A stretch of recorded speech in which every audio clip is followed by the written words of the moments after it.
Hello, everyone. Welcome to Textiles and Tea with the Handweavers Guild of America. I'm Kathy Group. I'm the advertising manager, and I get to be your host today. I want to thank our sponsor today, Grace Tully. Hey, Grace, she's watching today. Thank you so much for sponsoring Textiles and Tea. It's support like this that helps us keep this program going, and we really do thank you. If you have questions, please put them in the Q&A and not in the chat. We love the chat. The comments are wonderful, but I can't always see the questions when they're over there. I can definitely see them when they're in the Q&A.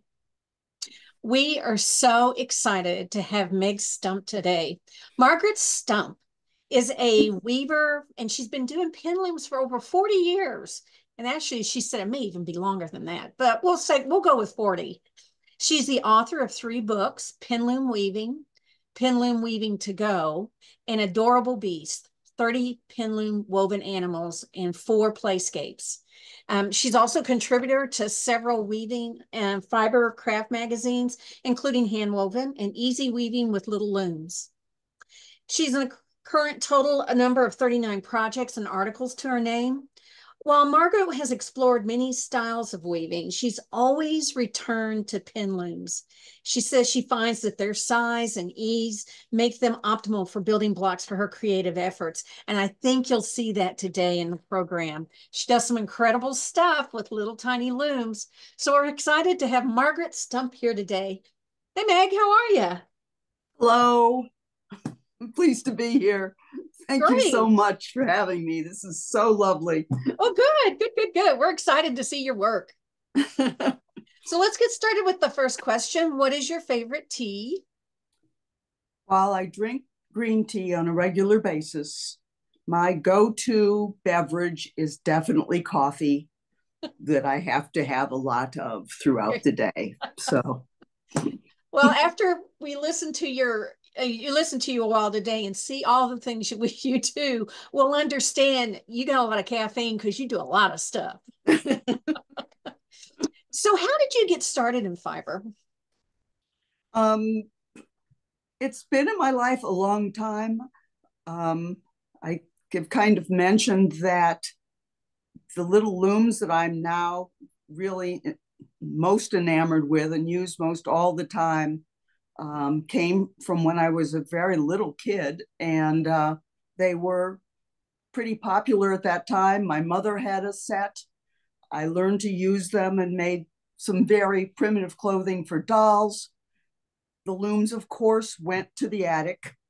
And then I snuck up there and got them and took them with me to college and on into my life.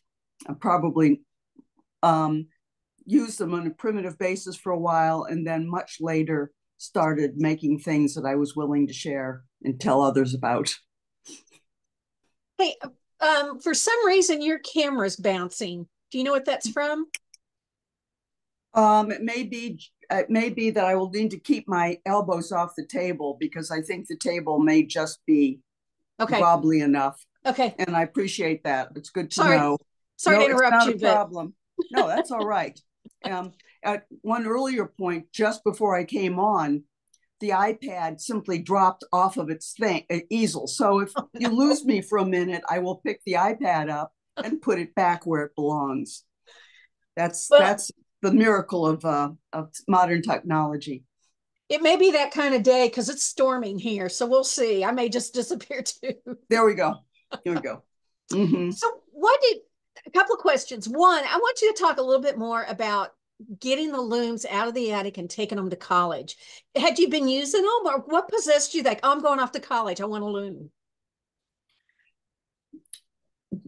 There is something to me that is absolutely magical about pin looms. It's been that way for me from the absolute start.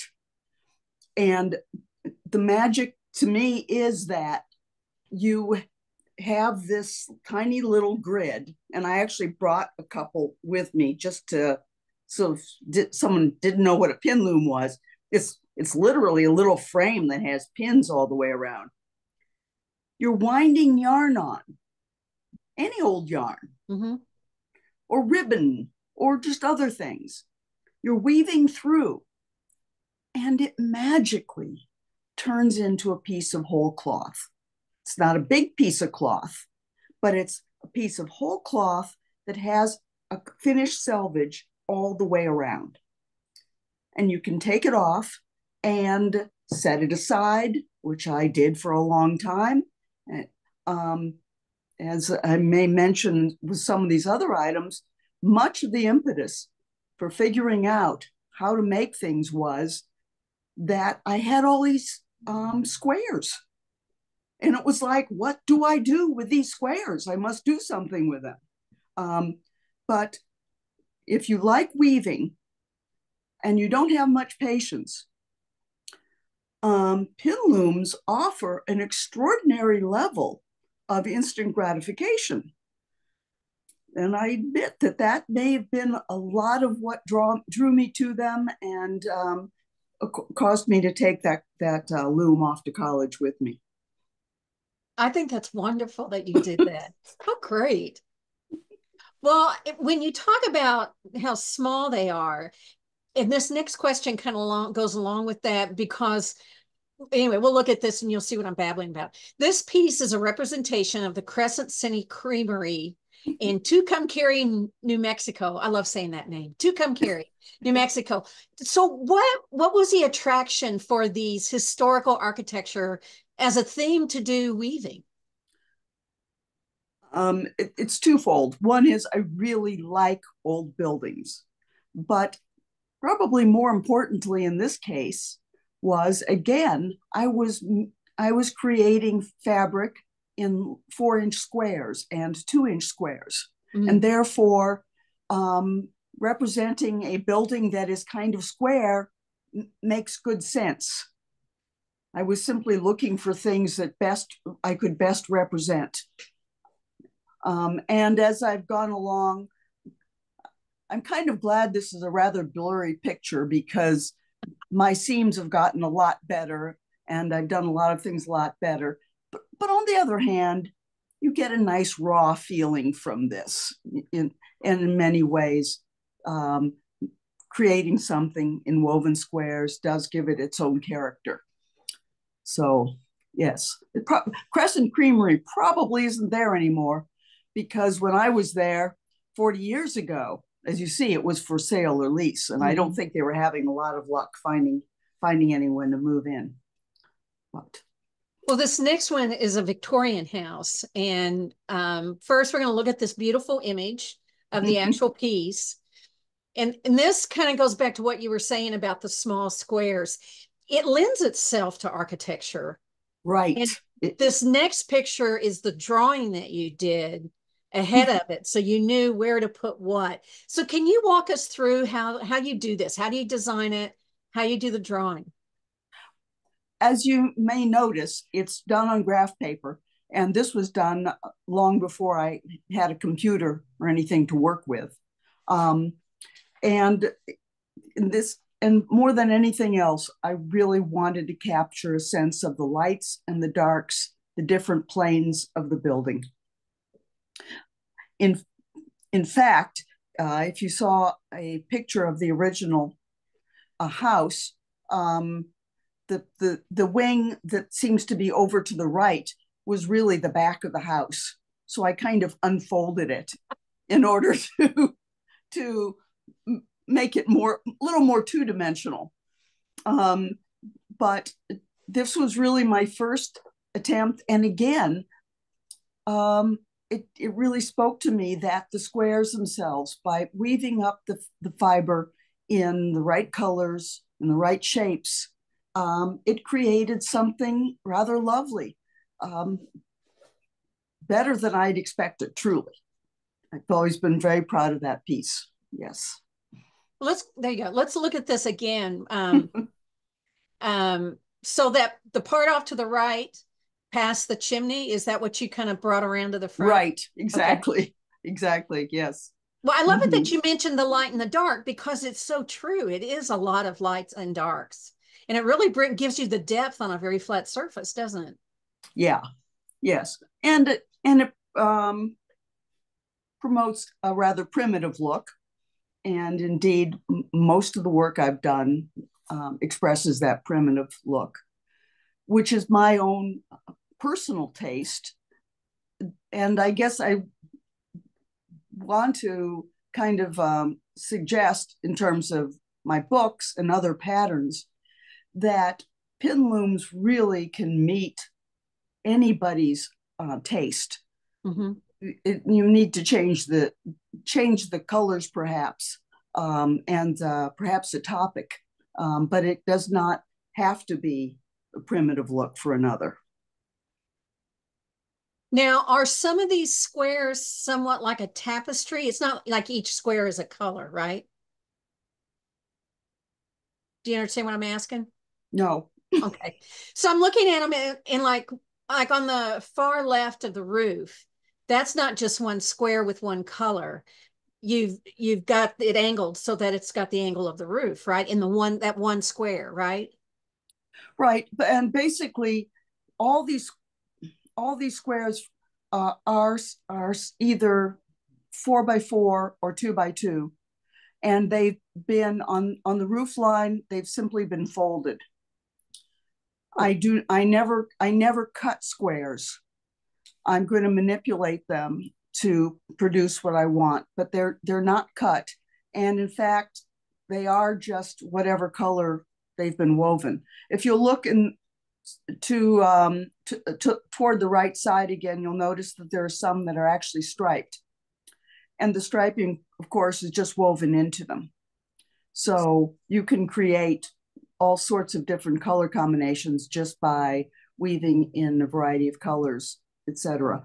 But they're always used kind of as whole cloth, Mm-hmm. though it may be manipulated and folded. I love the door. Yeah. Nice Yeah. detail. Great door. So you've explored a variety of themes. You've got architecture, and we've got two more coming up. And one on the left is a gnome, and then the one on the right is a shawl, and they're really different. Yeah. Both beautifully made, but one is very cute, and the other you can actually wear. So Mm-hmm. it's interesting. So do you find that you kind of push the envelope? And is that just satisfying for you, or is it like a necessity for you to try something new? Because you really do. You have taken pinloom weaving to all kinds of directions. I love being able to do that. Um, I have this advantage that I can look at the extraordinary work that others have done in all sorts of fiber, and in knitting and in crochet, and then ask myself, how could I recreate some of that in pin looms? I think it's the piece on the right actually comes from the second book, which is Pin Loom Weaving to Go. Mm. And basically, I'm really proud of the way it came out. If it's laid out flat, you can see that it's quite light on one side and then grows increasingly dark as it goes along. And part of that, again, is a happy accident, in that I suddenly realized that I did not have enough of the very dark navy sparkly yarn to complete the shawl. And I was going to have a little corner of that purple.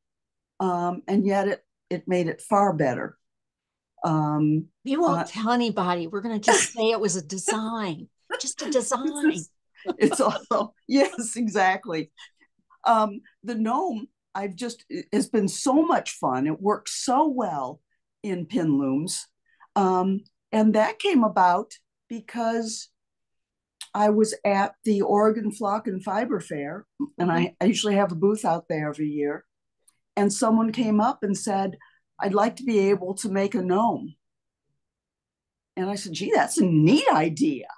Let's work on that. And that's Here it where the is. idea came from. And it's once you think of something, it's like, oh, yes, we definitely need to make a gnome of that, or we need to use that for yet another thing. So yeah, having other people around, I'm looking forward to people asking questions, just because there are always new ideas and new approaches and new thoughts and new perspectives in other people's comments and questions. Now, is that pattern in your book? One of your That books? the gnome pattern is actually on my website. I'm not surprised. So there is a layout of the gnome pattern on the pin, it's pinloomweaving.com, and I know you'll mention that, but it's there on the website. You've talked some about your books, and we talked about them at the introduction, and you've done numerous books, and you normally go with stack pole books, but you've actually done one that you self-published, right? Yes. These are your stack pole books. Mm-hmm. So how was the experience similar and different to do it on your own and to do it with a publisher? Um, my first book, which was written about 7 years before the first of the Stackpole books, um, uh, um, came about because I'd wanted for years to be able to publish some of my patterns. And for a very long time, there were simply no supplies available. So I had pin looms, but as far as I knew, I was the only person that did. They'd fallen off the market entirely. So at a magical place, not that many years ago, really, eBay was created. Mm. And when eBay was created, I found out that there were lots of people who apparently had pin looms in their attic and were really interested in getting rid of them because I had no idea what they were. And for many, but that meant there was a source for pin looms.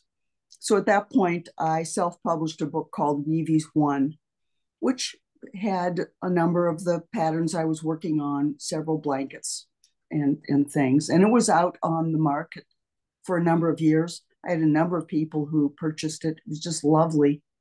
And I may have mentioned this to you before, but so many people say, gosh, how do you possibly get a publisher? This is so difficult.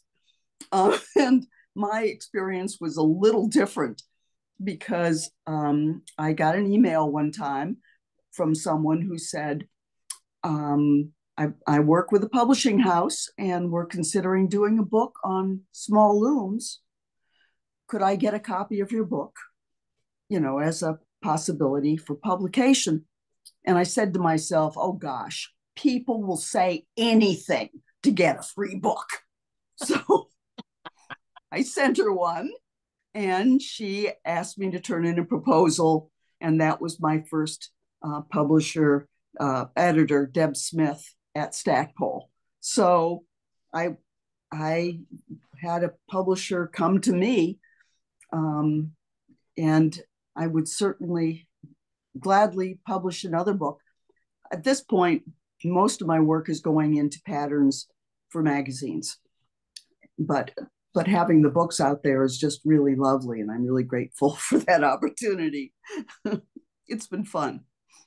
Well, I'd mentioned to you earlier that I contacted Stackpole to tell them that you were going to be on here and make sure I had the right images and everything. And they were so supportive. They were so excited you were doing this. And one of the women I talked to said, I bought her book and I'm going to learn how to do pin looms. So I hope she's watching today, guys. She said she's going to watch and get inspired, and I'm sure she will. But they have been very, very supportive and wonderful. So good for you. Stackpole is a nice little publisher, and they're a sort of a niche publisher, and they have some wonderful craft books. Yeah, they do. A whole lot of different kinds. So they've been great. Well, we've talked about, and people are asking questions too about the different kinds of pin looms.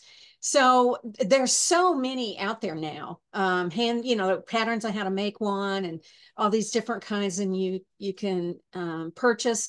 So what do you think makes a good loom? Now, if I grabbed three, the first one on the left is from Shack. That's their Zoom loom. And one on the right is Sketch Loom, and the one on the bottom is Kiss Looms. And these three are actually going to be at Convergence, so people can see the loom and try them out when they're there. But what do you think makes a good loom? Because these are all really different. Yeah, they are. And I can't pretend I know everything about every loom. The looms I normally use for my patterns work exactly the same way as the Zoom looms do. So those are the ones, but the Kiss loom, again, can be woven on either, well, in several different ways, but to create fabric, as I'm certain the sketch loom is. I'm going to put it a different way. Here's my two criteria for what a pin loom is. Perfect. A pin loom is a loom that has pins all the way around it. So that's one thing. It very often allows you to, it's usually small, but not all pin looms are small, but they're often small so you can manipulate them with your hands. They usually involve a type of weaving that is more efficient.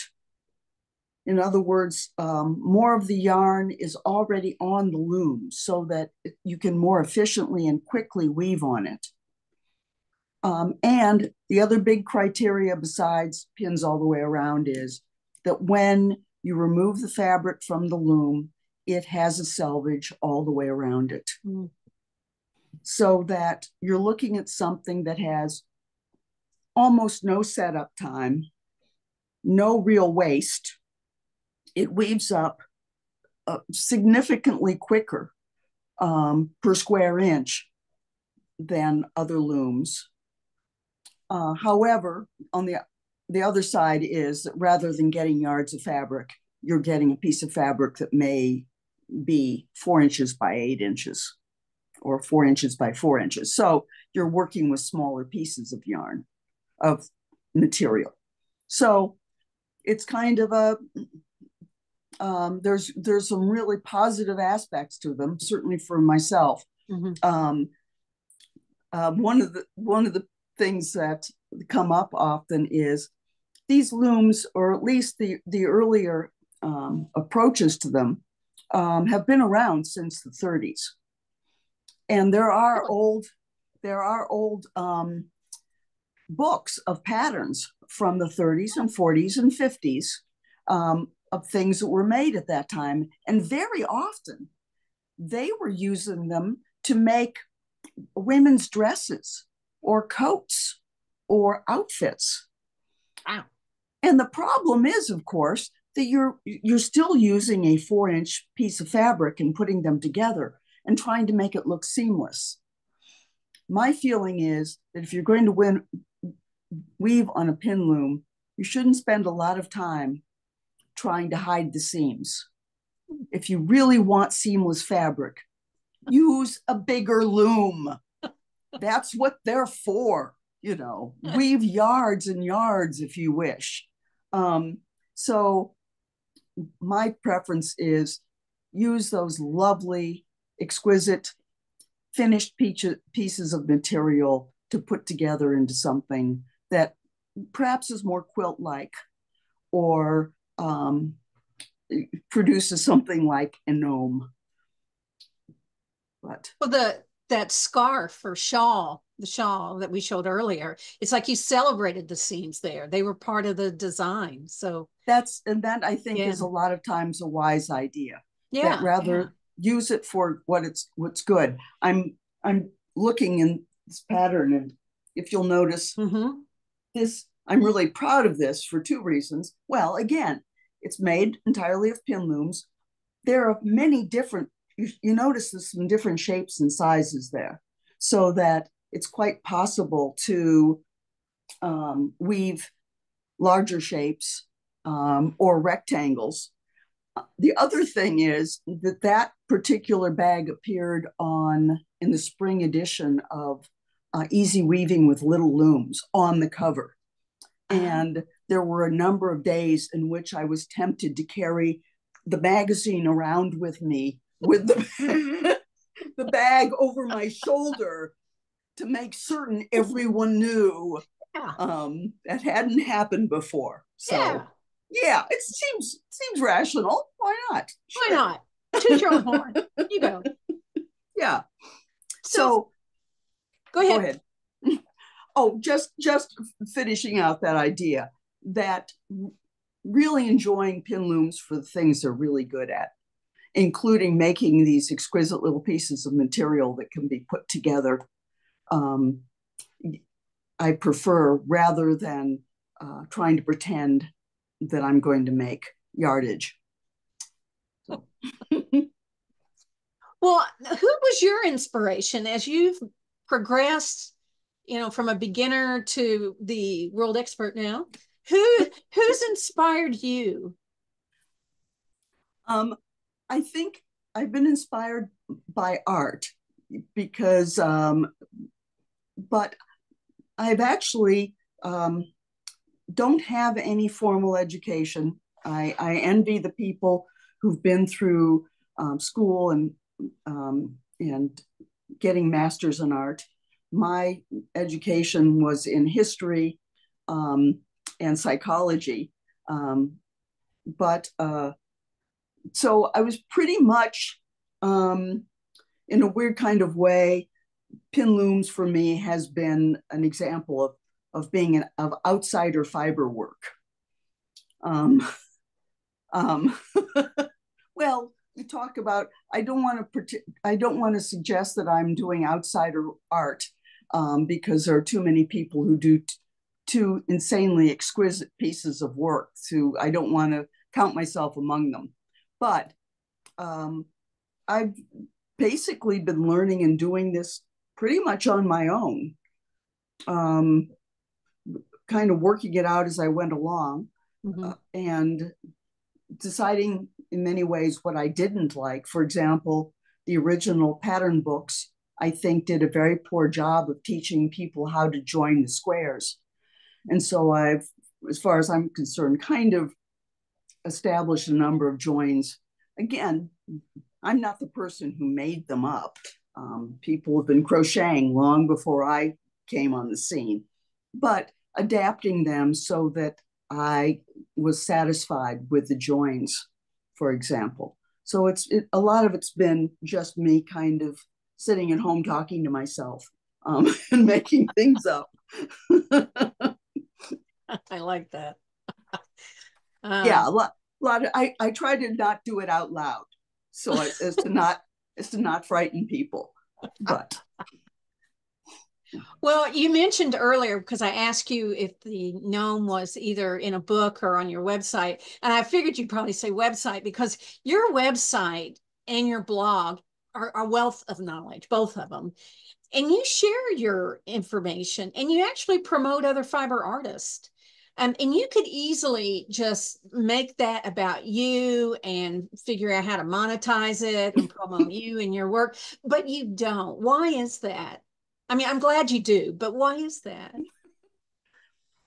anything worth doing is worth sharing. Um, and this is a field that I've just been thrilled to see grow and become more popular. And that happens best when we're celebrating one another and sharing each other's work. I kind of try to go back to that whole thing that if you borrow from one source, it's plagiarism. But if you Mm. borrow from 4 or 5 sources, it's creativity. And I think we should all be creative together. We should just be borrowing and changing and growing and leaning on one another to get better and better. It's just so much more fun that way. Yeah. Um, there's a lot of really good articles, but I've got to actually recommend one post that you'd have to look up. It's a lady, last name is French, which is spelled with 2 F's. And so, but if you did a search on my website for the last name, FFRENCH, you're going to find a post about a gal who's doing basically 5 or 6 foot square pot holders. Yes, Oh my yes. God. That's a There. big pot. So she's got, yeah. Well, let's face it, it's a rug, but it is done in pot holder fashion. with this extraordinary upright frame, and then using t-shirt material in enormous loops back and forth across this frame. It's just mind-blowing. That's why I said not all pin looms can be held in your hand, because despite the fact this looks a little different, she is still creating pin loom squares, just And it's really cool ones. French, like French? Correct. Huh. Yeah. Yeah. Mm-hmm. And All if right. I'd been better prepared, I could tell you your first name, and I cannot Oh, remember. that's fine. We'll find it. We'll find it. Yeah, I could have stayed on your website forever. There's just tons of information about everything. You're very, very generous, and the pin looms are a better world for it because of you. Cool. Excellent. Now you're going to be teaching at Convergence, and you're teaching an introduction to pin loom weaving class with somebody posted on the chat. Thank you. But Oh, you're thank you. doing an introduction to pin loom, and I'm laughing because I love this class. I want to take this class. They're called flat rats. I love these guys. They're hilarious, and they're bookmarks, as you can see on the left. So I just love your sense of humor about it. It's so cute. So what are the most important? I just wanted to show this, but my real question Sure. is about. I have to make a comment. I've showed Please. these off. Of course, people have seen them. I'm in the process, and it's one of those long processes, but I'm in the process of making an entire roadkill series. So you've got your flat raccoon and flat opossum and et cetera, et cetera. Somebody actually suggested a book title, Pin Loom Roadkill. I I love don't it. know. I can't imagine Stackpole picking it up, but it could be fun. So go ahead now. Maybe that could be the dark market name is the There we road go. book. Yes, I love indeed. that. Well, Mm-hmm. the reason why I wanted to ask about this is because you're well known as a good teacher. People love your classes. They love the way you teach. So I was just curious, what are the most important things for teaching new weavers, new pin loom weavers, when you're trying to get them started? What have you found is the most important thing, or things? Maybe you shouldn't limit it to one. Um, that's something that it's is a challenge, and I've just learned over time. I think I learned the most important lesson about teaching new people during COVID, Oh, really? when I taught a couple of classes online to some guilds. Because I try to do presentations to guilds because they're so much fun to do, particularly being able to do them through Zoom. And in some cases, I did a class. And the interesting piece was that meant they had to have their own loom and their own instructions. And while I did have a second camera set up so they could see me winding the loom and weaving, I wasn't able to actually hover over them. And that improved my teaching. So it's important to be there, and it's important to demonstrate. But I think a lot of it is allowing students to actually take their time and begin to, in many cases, kind of struggle through the first couple squares. Probably the greatest challenge of pin looms is that it's got a steep early learning curve. You're doing something that looks very odd. It doesn't look like tapestry weaving, really, So part of it is number one is giving them that opportunity just to work through that a little bit with some guidance. And I think the second thing for me, I don't know if this is really important to new weavers or not, but I believe that when you learn something, you should have something to take home. That, who wants to spend a day in a class and then it's kind of like, well, I learned to, anyhow. So I basically at the end of that pin loom weaving class, pretty much everybody's going to be taking home their own flat rat or their own flower or their own Everybody whatever wants the a flat sample rat. is. Yeah, that's right. So those are the important things to me, that I can't be hovering over them, and they need to be able to have an opportunity to take something of their own home. So Well, and if you get through all the parts of it and you finish it, then you can go home and keep going, exactly, finish it. exactly. Yeah. That a good class will teach enough of the technique that people can take it and run. That's my hope. Mm-hmm. Well, I think your class is almost full, but I want to encourage people, if you want to take our class, sign up for the waiting list, because maybe, wink, wink, we can get her to do another one. Maybe. That would be super cool. I That would would be do that. awesome. Yeah, it would There may absolutely. be other roadkill in your future. That's right. By that time, I might have some other samples, right? Okay, so let's say I'm a 16 shaft weaver, I got computer stuff. What would be the hook to get me to want to do a pin loom? And I don't know what might want you. You might be willing to give it a shot on a couple bases. In many ways, the pin loom might be a lovely little sorbet, clearing the old taste buds from working on your 16 harness, because it's pretty much the opposite of that.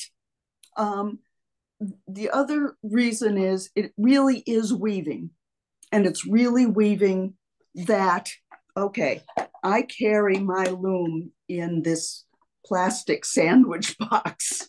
I carry not one, but I can carry like 3 or 4 looms in here. And that means it can go anywhere. So this sense of this is really weaving, and yet it is really portable, I think makes it a great deal of fun. Um, with not the same challenges, may or may not be of interest to a different type of weaver. The other thing, and this came up, I recently came back from a 3-day class that I taught in Florida, which was super fun. It's warmer down there. Was that we had a class at tables that we could sit around and weave and talk to one another. Again, due to that portability. Why should spinners be the only people that get to sit around and be together? Having that opportunity to just hang out together is just extraordinarily fun.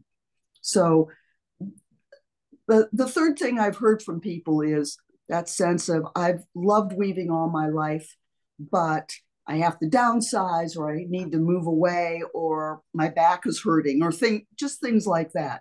And I think pin loom weaving really has a place, or could have a place for them, and really offer some neat experiences that are different. But that's all I know. I think one thing for me is that it's not so intimidating, and I don't feel like I feel freer to to experiment.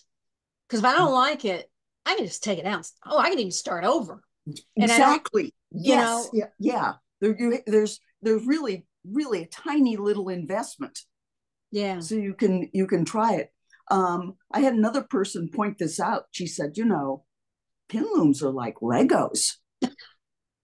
um, you've got this little square, and it can become anything.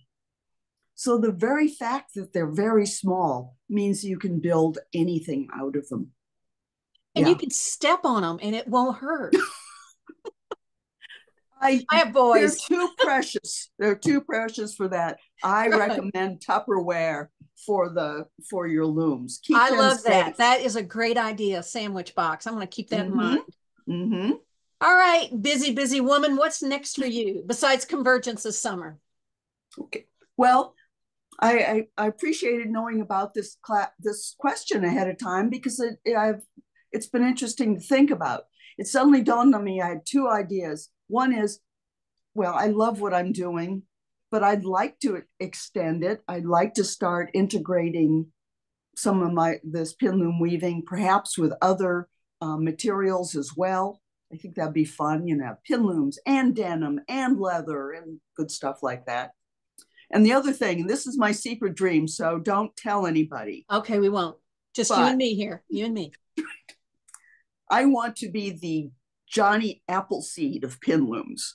I want to go around the country scattering pin looms or pin loom squares wherever I go and leaving behind just loads and loads of people having fun with them. That would be a joy for me.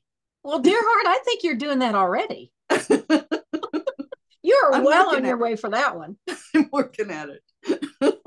All right, we have got a ton of questions. So let's start hitting some of these questions. They may be duplicates, but we'll see. Oh, this is a wonderful question. Thank you, Brenda. What is the most important thing you've learned from other pin loom weavers? I think the most important thing I've learned from other pin loom weavers is that there's simply not just one way of doing it. Mm-hmm.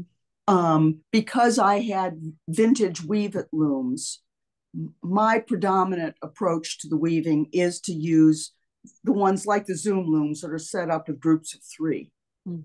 And yet we are seeing an extraordinary number of different shapes and types of looms, the hexagonal looms, all the different bias weaving approaches and all that. And they all work and they're all wonderful. Mm-hmm. So that's it more than anything. Debbie Bailey wants to know, do you make your own looms? My husband has made some looms for me. Uh-huh. When the first book came out, there weren't that many sources of looms, and that they actually asked that I include a section on how to make a loom in it, because on the basis that otherwise nobody would ever find any. So you can make looms, and you can make them in ways much simpler than are laid out in my book.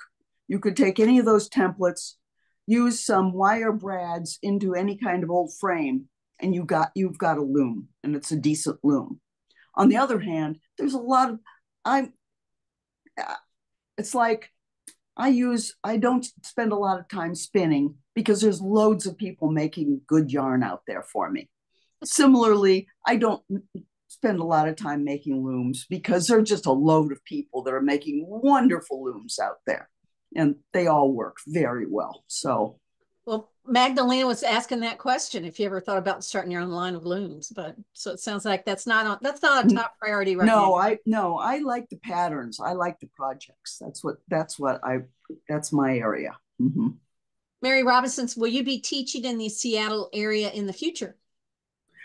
At this point, I am signed up to teach at OFF, which is Oregon Flock and Fiber Fair. Oh, okay. And that happens in like September. And it's actually, it used to be in Portland, and now it's in Albany, Oregon. So I will be out there for teaching in a booth. That's about all I've got lined up. Honestly, again, not exactly a secret, but the joy of that is that my daughter lives in Portland. So we get together and hang out, and of course she has to weave on pin looms because she never had a choice. But it's fun. And I bet if a guild contacted you would. Gosh, yes. There you go. Absolutely. There you go, Mary. Yeah. Jump on that. Carrie Gordon says, love this. What is your go-to stitch for connecting the squares? My go-to stitch is a double overcast. I use that 80% or 80% of the time, mostly because when you use it, it's never going to fall apart. And if I'm making something and putting all that effort into the weaving and everything, I want it to be forever. Second is the mattress stitch, which is much simpler, it more correctable. And I use that too. And it looks really pretty too. And then some smaller percentage is when I do things like animals where I'm turning them inside out. I'm usually using a single crochet and single crocheting the edges, because you're not going to see that ridge or anything. So I'll do that. So those are those three are the biggest, and I use some others as well. Is all that in your book or on your blog? Yeah, actually, I think a lot of it's in the book. There's at least, I think I review about 5 joins in each book, the same 5 joins. And those are not by any means the only ways to attach pin looms. Pin loom squares. They are the ones I usually use, but there's many, many ways. Somebody's asking about, Terry Shoemaker is asking about the gnome. Do you recall how many squares were used to make that? Sure. Wow. Okay, 4x4 in the hat. There's a 4x4 body. I can't remember if the body is 1 square or 2. It may be 2. Oh, way to go, Mandy. And there's 2x2 squares for the arms and a 1 2x2 square for the nose. And I've seen this also done, and I worked on it. This is an early gnome where you can make it with some little feet.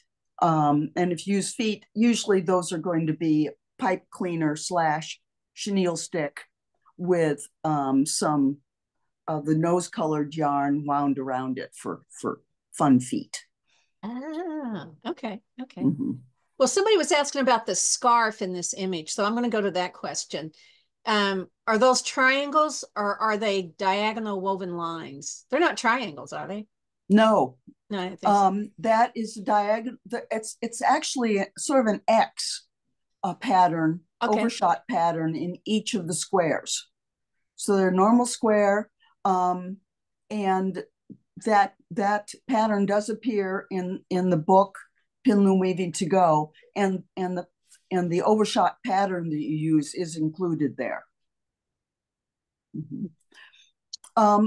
Another source of wonderful material, and this appears if you go to my website, along the right side somewhere, there's a bunch of links. And there's a link for a website called Illumination. I can never remember, but it's like Loom A Nation. Anyhow, this is a compendium of PDFs of every old vintage pattern book that was used with these pin looms. Really? And that includes several booklets full of overshot patterns that you can use with these as well. It's just a treasure house of all sorts of information and patterns that I would encourage anybody to look at. Now, somebody said, curious about the wedding cake sculpture up on the shelf on the left. Is there a wedding cake up there? No, there is a beehive. I think that's what it is. Hang on. I'm not leaving. So would this be the left? I don't know if I can get it down. Oh, how cute. This is a tea cozy? Yes. This is a beehive tea cozy, which is losing its bees when I pulled it down. But oh yeah. Gosh, that's too cute. Yeah. I've done, in addition to about 20 patterns that I've done for hand woven and easy weaving with little looms, I've also done about 20 patterns for a magazine in Australia, which has more of the old British Empire kind of interest in spelling things weirdly and in stuff like tea cozies. So I did this for them. That's hilarious. This is a good question. I was curious about this too. How are pin looms different from pot holder looms? Is it a pot holder loom is a pin loom? It is in a way. Okay. In that same book, Pin Loom Weaving to Go, which was the second book, it suddenly dawned on me that people for years, I show them a pin loom and they say, oh, I had one of those. I used to make pot holders on it. Well, no, they're not the same thing. Pot holder loom has a different kind of hook and you're using loops on it. And if you just took it off the little pot holder without doing a crocheted edge, it would fall apart. Yeah, that's so true. To me, it doesn't meet the criteria that way. But considering there are about 8 billion of them out there, I actually have a pattern in Pin Loom Weaving to Go about how to weave a pin loom on a pot holder loom. Now it's bigger, it's not as tight a weave, and basically I use a long crochet hook to help weave it. But it's woven with yarn, and when you take it off of the pot holder, it doesn't fall apart. So to me, and again, it has a finished selvage around it. So darn it, it's a pin loom now. So there are some patterns for using a pot holder loom there.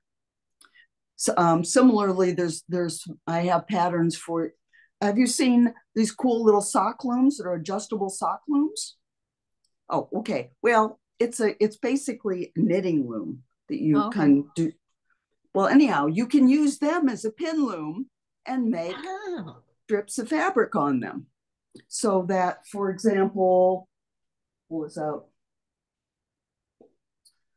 these long strips were all done on a sock loom.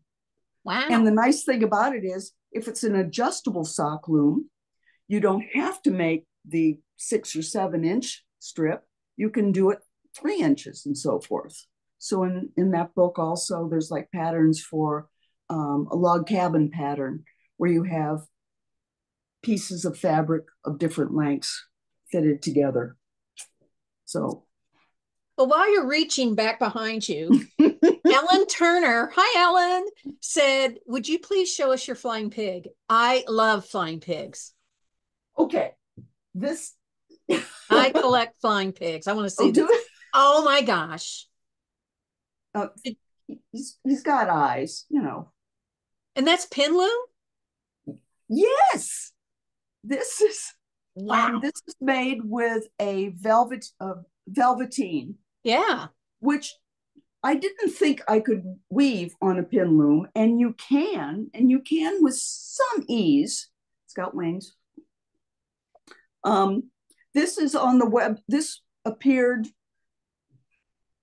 not in Handwoven this last time, but as one of their adjunct projects that appears on their website. Because the whole theme was, I think, flying animals or something. And so this is obviously was when pigs fly. So. Well, I don't know. Can you see this?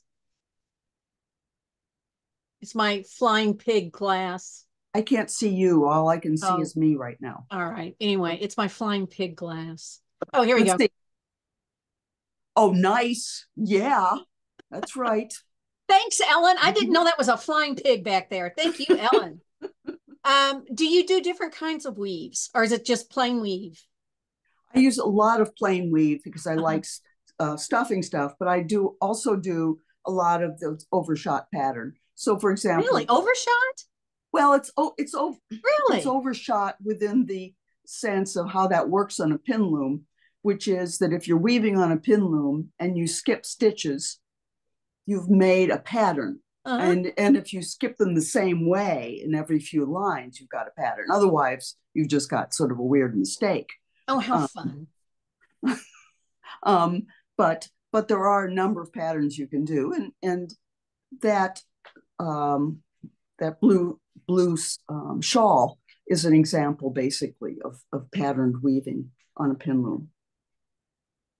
I'm trying to get through these all these questions. So yeah, I appreciate the questions. Questions make it so much easier. I really appreciate this. I know there's too many of them though.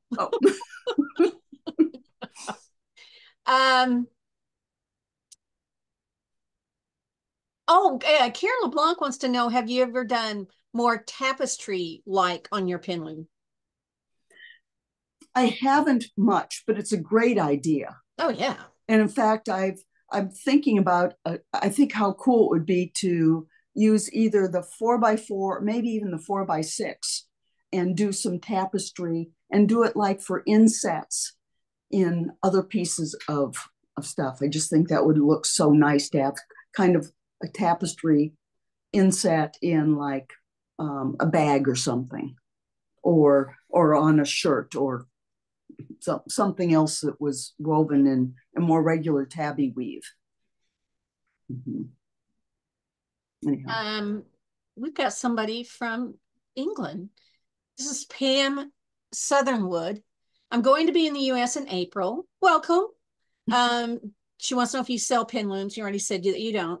But she wants to know if you could recommend where she can get one that will fit easily in her suitcase on her return. Well, it's going to fit in the sandwich container. So if Yeah, you were buying looms, where would you go? Would you just Google pin looms and see, or Etsy, or it's one of those that we showed? the new, and she might need to just come stop by Convergence, right? Yeah, that's right. There's going to be a bunch there. And let's face it, almost all pin looms are online. Most places, the Shacked Zoom loom, I think a number of yarn shops carry. And it's also available online. And then there are also a lot of other people. And looking on Etsy and doing kind of a search for different kinds of pin looms, I think are bringing up, or I think a lot of, well, the magazine Little Looms, I'm certain has a number of is going to have a number of advertisers.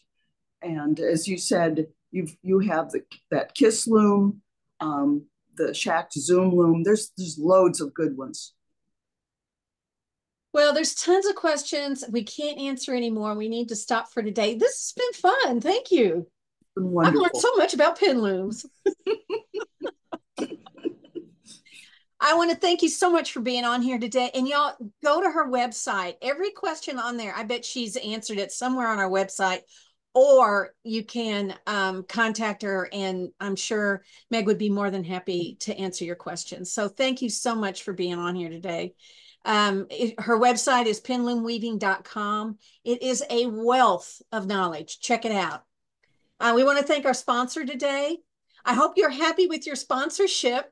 It was a great one today. We appreciate it. Grace Tully, thank you so much for sponsoring Textiles and Tea. If you want to sponsor an episode of Textiles and Tea, I had 2 people today call me and get sponsorships. So if you or your business or your guild or a group of you, that's what I talked to today, a group of people are getting together and they're going to sponsor someone that they like.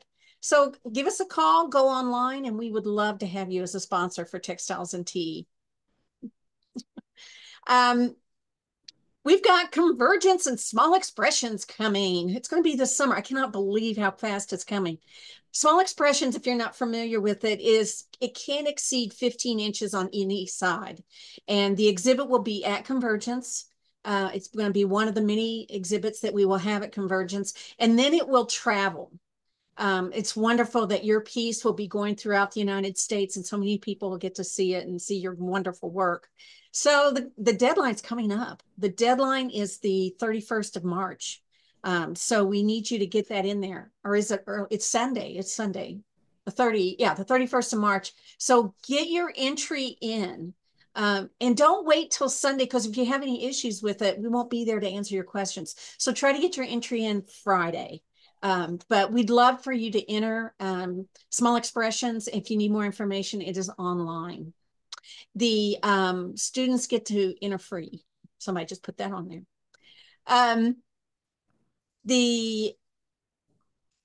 Where am I? Oh, yeah, Pauline Verbeek. I wanted to say this. Pauline Verbeek, who is with the Kansas City Art Institute, will be the juror.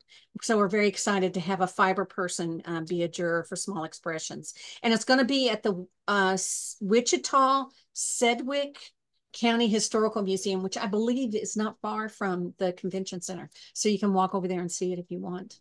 So again, be sure you get your entry in this week.